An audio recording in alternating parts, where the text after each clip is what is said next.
Hello AP, నేను మీ షణ్ముఖ్. మరొక అంశంతో మీ ముందుకు వచ్చా. గత కొన్ని రోజుల నుంచి పీపీపీ మోడల్ వర్సెస్ ప్రైవేటైజేషన్ ప్రభుత్వ మెడికల్ కాలేజీల విషయంలో కొంతమంది రాజకీయ మేధావులు కానీ, కొంతమంది సీనియర్ జర్నలిస్టులు కానీ, మరొక వైపు వైఎస్ఆర్సీపీ పార్టీకి సంబంధించినటువంటి నాయకులు కానీ కంప్లీట్గా ప్రభుత్వ మెడికల్ కాలేజీలను ప్రైవేటు పరం చేస్తున్నారు అని చెప్పేసి గత కొంతకాలం నుంచి కుహనా మేధావులు కానీ, నాయకులు కానీ ఆరోపించినటువంటి పరిస్థితి. మరి ఇటువంటి పరిస్థితుల్లో అసలు గత ప్రభుత్వ హయాంలోనూ నేడు కూటమి ప్రభుత్వ హయాంలో జరుగుతున్నటువంటి లబ్ధి ఏంటి, అసలు ఎవరి హయాంలో ఏమి జరిగింది అనేది ఒక్కసారి వివరాలు చూసే ప్రయత్నం చేద్దాం. మరి మీ అందరికీ తెలిసినటువంటి విషయమే, జగన్మోహన్ రెడ్డి గారి హయాంలో వైఎస్ఆర్ ఆరోగ్యశ్రీ ట్రస్ట్ కింద వివిధ రాష్ట్రాలలో ఎవరైతే ప్రైవేటు ఆసుపత్రులకు వెళ్ళి ఫీజులు ఏవైతే ఉన్నాయో ఆరోగ్యశ్రీ ట్రస్ట్ కింద జమ చేయడం జరిగిందనేది మీ అందరికీ తెలిసినటువంటి విషయం. మరి ఈరోజు జగన్మోహన్ రెడ్డి గారి హయాంలో ఇదే వైఎస్ఆర్ ఆరోగ్యశ్రీ ట్రస్ట్ కింద తెలంగాణలో ఉన్నటువంటి ప్రైవేట్ ఆసుపత్రులకు, కర్ణాటకలో ఉన్నటువంటి ప్రైవేట్ ఆసుపత్రులకు, మరి అదేవిధంగా తమిళనాడులో ఉన్నటువంటి ప్రైవేట్ ఆసుపత్రులకు ఏ విధంగా నిధులు సమకూర్చారు, ఎంత శాతం నిధులు వాళ్ళకి బిల్లులు శాంక్షన్ చేశారు, అంటే ఒక ప్రభుత్వ ఆరోగ్యశ్రీ ట్రస్ట్ కింద ప్రైవేట్ ఆసుపత్రులకు నిధులు జమ చేయడం అనేది ఏ విధంగా పరిగణించాలనే విషయం ఒక్కసారి ఈ వాస్తవాలు చూసే ప్రయత్నం చేద్దాం. ఒకసారి జగన్మోహన్ రెడ్డి గారి హయాంలో అంటే financial year 2019-20 total claims paid under Aarogyasri అంటే మొత్తం క్లెయిమ్ చేసినది 1260 కోట్ల రూపాయలు. పెయిడ్ టు ప్రైవేట్ హాస్పిటల్ ఎంత పే చేశారండి? వివిధ రాష్ట్రాలలో కానీ, సొంత రాష్ట్రంలో కానీ ఎవరైతే ఆసుపత్రులకు వెళ్ళి వైద్యం చేయించుకున్నారో వాళ్ళకు చెల్లించినటువంటి బిల్లులు 1040 కోట్ల రూపాయలు. మరి పెయిడ్ టు గవర్నమెంట్ హాస్పిటల్ అదే యాన్యువల్ ఇయర్లో 220 కోట్ల రూపాయలు. సో దీని ప్రకారం మనం చూసుకున్నట్లయితే ఎంత శాతము ప్రైవేట్ హాస్పిటల్కి వైఎస్ఆర్ ఆరోగ్యశ్రీ ట్రస్ట్ కింద బిల్లులు రిలీజ్ చేశారు అంటే 83% అండి. ఒక్కసారి ఆలోచన చేయండి ప్రజలారా. మరి అదేవిధంగా 2020 సంవత్సరము 21 యాన్యువల్ ఇయర్కి గాను total claims paid under Aarogyasri 1620 కోట్ల రూపాయలు. మరి పెయిడ్ టు ప్రైవేట్ హాస్పిటల్ ఎంతండి? 1320 కోట్ల రూపాయలు. మరి పెయిడ్ టు గవర్నమెంట్ హాస్పిటల్ 300 కోట్ల రూపాయలు. ఎంత శాతం అండి? టోటల్ అంటే పెయిడ్ చేసినది ప్రైవేట్ సెక్టార్కి వచ్చేసి 81%. గమనించండి ప్రజలారా. మరొకసారి 2021-22 యాన్యువల్ ఇయర్కి గాను total claims paid under Aarogyasri 2050 కోట్ల రూపాయలు. మరి పెయిడ్ టు ప్రైవేట్ హాస్పిటల్స్ 1615 కోట్ల రూపాయలు. మరి గవర్నమెంట్ హాస్పిటల్కి వచ్చేదలికే 435 కోట్ల రూపాయలు. మరి ఒకసారి శాతం చూసినట్లయితే 79% ప్రైవేట్ ఆసుపత్రులకు నిధులు సమకూర్చడం జరిగింది గత ప్రభుత్వ హయాంలో. మరొకసారి 2022-23 సంవత్సరానికి గాను టోటల్ క్లెయిమ్స్ వచ్చేసి 2900 కోట్ల రూపాయలు ఆరోగ్యశ్రీ ట్రస్ట్ కింద. మరి ప్రైవేట్ ఆసుపత్రులకు ఎంత బిల్లులు చేశారు అంటే 2250 కోట్ల రూపాయలు. ప్రభుత్వ హాస్పిటల్లకు వచ్చేసి 650 కోట్ల రూపాయలు. టోటల్గా 78% నిధులు బిల్లులు అంటే శాంక్షన్ చేయడం జరిగింది.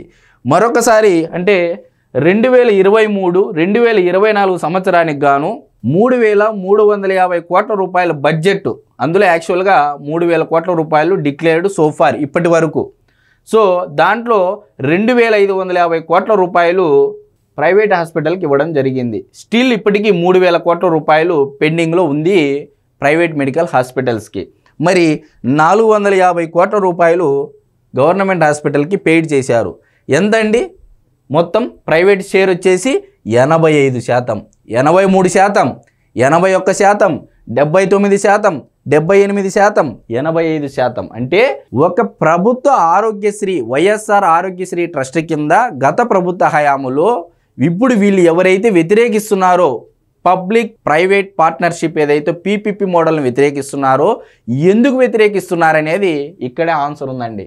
ఎందుకంటే ఈరోజు తెలంగాణలో అక్కడ ఉన్నటువంటి ఆరోగ్యశ్రీ ట్రస్ట్ కింద ఒక్క ఆంధ్రప్రదేశ్కి సంబంధించినటువంటి ఆసుపత్రి కూడా ఎన్పానల్మెంట్ లేదు, అంటే రిజిస్టర్ కాలేదు, వాళ్ళకి బిల్లులు రిలీజ్ చెయ్యారు తెలంగాణ రాష్ట్రము. అంటే తెలంగాణ రాష్ట్రము ఆంధ్రప్రదేశ్లో ఎవరైనా తెలంగాణ ప్రజలు కానీ వైద్యం చేయించుకుంటే ఒక్క బిల్లు కూడా రిలీజ్ చేయదు తెలంగాణ గవర్నమెంటు. మరి అదేవిధంగా కర్ణాటకలో సమగ్ర ఆరోగ్య బీమా పథకం కింద ఒక్క ఆసుపత్రి కూడా ఎన్పానల్మెంట్ లేదు. ఒక్క బిల్లు కూడా కర్ణాటక ప్రభుత్వం రిలీజ్ చెయ్యదు. కేవలం ఎంతసేపు ఆంధ్రప్రదేశ్లో ఉన్నటువంటి డబ్బు మిగతా రాష్ట్రాలకు తరలి వెళ్తూ ఉంది. ఇందుకు గాను తమిళనాడుకు కానీ కర్ణాటక కానీ తెలంగాణ కానీ ఈ ప్రైవేట్ ఆసుపత్రులకు ప్రభుత్వ సొమ్ము కోట్లకు కోట్లు. ఇప్పుడు చూడండి, ఆల్మోస్ట్ 1000 కోట్లు, 1320 కోట్లు, 1615 కోట్లు, 2250 కోట్లు, 5000 కోట్లు అంటే ఈమైనా ఇదే తరహాలో పీపీపీ. ఎందుకు పీపీపీ తీసుకొని వచ్చారు చంద్రబాబు నాయుడు గారు అంటే, గతంలో ఈ ఆసుపత్రుల యాజమాన్యాలంతా వైఎస్ఆర్సీపీ పార్టీకి సంబంధించినటువంటి ఆసుపత్రులు అని చెప్పేసి ఇప్పుడు ప్రధానంగా కొంతమంది మీడియాలో కూడా మాట్లాడుతూ ఉన్నారు. ఎందుకంటే ఈరోజు ఆ బిల్లులు అనేటివి వాళ్ళ ఖాతాల్లోకి వెళితే తిరిగి మరలా ఆ డబ్బు ఎలక్షన్లో ఆ పార్టీకి ఫండ్ అందుతూ ఉంది. ఇది తెలుసుకున్నటువంటి కూటమి ప్రభుత్వము పేదలకు నాణ్యమైనటువంటి వైద్యము, నాణ్యమైనటువంటి చదువు అందాలి అంటే నిర్వహణ బాధ్యత ప్రైవేట్ యాజమాన్యానికి వెళితేనే అది సక్రమంగా నడుస్తుంది. ఈరోజు మీరు చూడండి, ఒక ప్రభుత్వ దవాఖానాకు అంటే ఆసుపత్రికి వెళితే ఒక కాన్పు కానీ ఒక వైద్యం పరంగా అక్కడికి వెళితే కిందనున్నటువంటి నర్సుతో నుంచి పనిచేసే వారి దగ్గర నుంచి పైనున్నటువంటి డాక్టర్ వరకు ఏ స్థాయిలో పని చేస్తున్నారనేది ప్రజలందరికీ తెలుసు. మరి వారిని మొత్తం రాష్ట్రం మొత్తం మీద ఒక సక్రమైనటువంటి దారిలోకి తేవాలి అంటే ఈరోజు ప్రభుత్వంతో ఇన్ఎఫిషియన్సీగా ఇన్హెరెంట్గా చేయాల్సినటువంటి బాధ్యత. మరి ఈరోజు ప్రభుత్వం ఏం చేస్తూ ఉందంటే, ప్రైవేటు నిర్వహణలో ఇవన్నీ ఉంచితే ప్రభుత్వం కూడా కొంత నిధులు సమకూర్చి ప్రైవేట్లో కూడా ఎవరికండి సదుద్దేశంతో సత్సంకల్పంతో పేద ప్రజలకు వైద్యం అందించాలనేటువంటి వారికి, వైద్య రంగంలో అనుభవం ఉన్నటువంటి వారికే టెండర్లలో ఆహ్వానించి తద్వారా ఇవ్వడం జరుగుతుంది. కాంపిటేటివ్ బిడ్డింగ్ ద్వారానే ఫైనలైజ్ చేస్తారనేది మీ అందరూ తెలుసుకోవాల్సినటువంటి వాస్తవం. మరి గత ప్రభుత్వ హయాంలో కోడికత్తి గాయానికి చికిత్స అందించినటువంటి సాంబశివారెడ్డి గారిని వైఎస్ఆర్ ఆరోగ్యశ్రీ ట్రస్ట్ వైస్ చైర్మన్గా ఆయన నియమించడం జరిగింది. అదే తరహాలో అశోక్ అనే ఒక డెంటల్ డాక్టర్ని కూడా ఆరోగ్యశ్రీ ట్రస్ట్ స్పెషల్ ఆఫీసర్ కింద నియమిస్తే ఈయన ఇన్స్పెక్షన్ పేరుతో లక్షల్లో వసూలు చేశారు ప్రతి ఆసుపత్రి నుంచి. అసలు అనుమతి లేకుండా కొన్ని ఆసుపత్రులకు కూడా అనుమతులు ఇచ్చారని చెప్పేసి కూడా ఆరోపణలు ఉన్నాయి. మరి ఇటువంటి తరహాలో ఈరోజు ఆంధ్రప్రదేశ్ ప్రభుత్వము నేషనల్ మెడికల్ కౌన్సిల్ ఆమోదించినటువంటి National Medical Colleges Regulation Act 1999 clause 25లో క్లియర్గా ఉంది. ఈరోజు కేంద్ర రాష్ట్ర ప్రభుత్వాలు సైతము ఈ పీపీపీ మోడల్నే సజెస్ట్ చేస్తూ ఉన్నాయి. ఒక ఆంధ్రప్రదేశ్ రాష్ట్రంలోనే కాదు, మిగిలినటువంటి 4-5 అభివృద్ధి చెందినటువంటి రాష్ట్రాలలో 4-5 రాష్ట్రాలలో ఇదే పీపీపీ మోడల్ని ఇంప్లిమెంట్ చేయాలని చెప్పేసి కూడా నేషనల్ మెడికల్ కౌన్సిల్ ముందర ప్రతిపాదనలు ఉంచినది మీ అందరూ తెలుసుకోవాల్సినటువంటి వాస్తవం.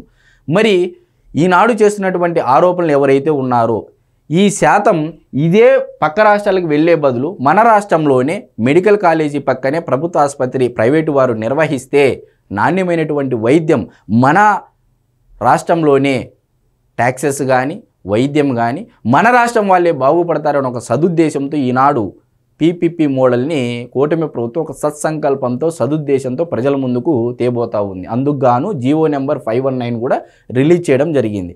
మరి National Medical Council, University Grants Commission, మరి ట్రస్టుల ద్వారా ఏదైతే టెండర్లకు పిలిచి ఆహ్వానించి ఈరోజు ప్రజలందరికీ 2,50,000 రూపాయల వరకు బీమా ఇచ్చి పేద ప్రజలకు 25 లక్షల వరకు బీమా ఇచ్చి చికిత్స చేసుకునేటువంటి అంటే వైద్యం చేయించుకునేటువంటి అవకాశము ఈ ప్రభుత్వం కల్పిస్తూ ఉంది. సో గతంలో వైఎస్ఆర్ ఆరోగ్యశ్రీ ట్రస్ట్ కింద ఏ స్థాయిలో ప్రైవేట్ సెక్టార్ షేర్ ఉందనేది ఆధారాలతో సహా ప్రభుత్వ అధికారులు ఇచ్చినటువంటి గణాంకాల ప్రకారమే నేను మాట్లాడుతూ ఉన్నా. ఈరోజు మన రాష్ట్రంలో ప్రతి ఒక్క పేదలకు అదేవిధంగా వైద్యం అందించాలి. పక్క రాష్ట్రంలో ఉన్నటువంటి కార్పొరేట్ ఆసుపత్రులకు బిల్లులు వెళ్ళకూడదు, నిధులు వెళ్ళకూడదు. ఇది మన సొమ్ము, మన పబ్లిక్ సొమ్ము. సో మన రాష్ట్రంలోనే ఆసుపత్రులు నిర్వహించండి. పీపీపీ మోడల్లో వచ్చే వాళ్ళకి తక్కువ రేటుకే నాణ్యమైనటువంటి వైద్యం ప్రజలకు అందించాలనేటువంటి ఉద్దేశము ప్రభుత్వానికి ఉంది కాబట్టి, చిత్తశుద్ధి ఉంది కాబట్టి అని చెప్పేసి మీరందరూ తెలుసుకోవాలి. ఇకపోతే ప్రొఫెసర్ కె నాగేశ్వర గారు అని ఒక సీనియర్ జర్నలిస్ట్ అనాలా, లేకపోతే పొలిటికల్ అనలిస్ట్ అనాలా, లేకపోతే ఆర్థిక సామాజిక రాజకీయ విశ్లేషకుడు అనాలా తెలియదు. కానీ దీనన్నిటికి మించి YSRCP party unofficial spokesperson అనాలనేది మాకైతే తెలియదు. కానీ ఆయనకి నేను చెప్పేది ఏంటంటే, సార్ ప్రొఫెసర్ కె నాగేశ్వర గారు మీ తెలంగాణ రాష్ట్రానికి సంబంధించి ఇంత షేర్ వెళ్తూ ఉంది, పక్కన ఉన్నటువంటి కర్ణాటక రాష్ట్రానికి ఇంత షేర్ వెళ్తూ ఉంది, తమిళనాడు రాష్ట్రానికి ఇంత షేర్ వెళ్తూ ఉంది.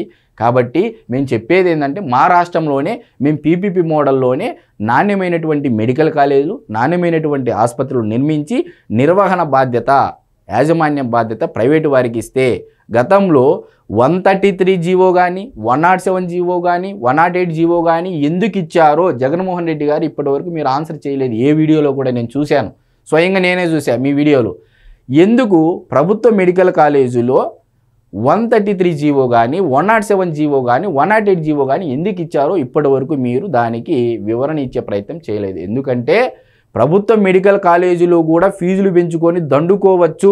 మరి నిజంగా జగన్మోహన్ రెడ్డి గారికి ప్రభుత్వ మెడికల్ కాలేజీలో నాణ్యమైన వైద్యం అందించాలి అంటే, ఆ ప్రభుత్వ మెడికల్ కాలేజీ రన్ కావాలంటే ప్రభుత్వం మీద భారం పడుకోకుండా అంట మిగిలినటువంటి బి కేటగిరీ, సి కేటగిరీ అంటే ఫీజు పెంపుకు జీవోలు ఇస్తారు. అంటే ఇక్కడ చిత్తశుద్ధి ఏమి? ఇదే పనే కదా ఇప్పుడు కూటమి ప్రభుత్వం చేస్తూ ఉంది, ప్రైవేటు వారికి ఇస్తూ ఉంది. ముందు ఎలాగో ఉంది, 50% ప్రభుత్వ కోట, 35% బి కేటగిరీ, 15% సి కేటగిరీ. దాంట్లో ఫీజుల్లో డబ్బులు ఉన్నవారు మాత్రమే కట్టుకునేటువంటి స్థాయి వాళ్ళకు ఉంటుంది. సో డబ్బు లేనటువంటి వారికి రిజర్వేషన్లు కూడా అప్లై చేసి మిగిలినటువంటి 50%లో ప్రభుత్వం ఇంప్లిమెంట్ చేస్తూ ఉంది. ఇక్కడ మీరు ఆరోపిస్తున్నట్టు ఎక్కడ ప్రైవేటైజేషన్ ఉంది?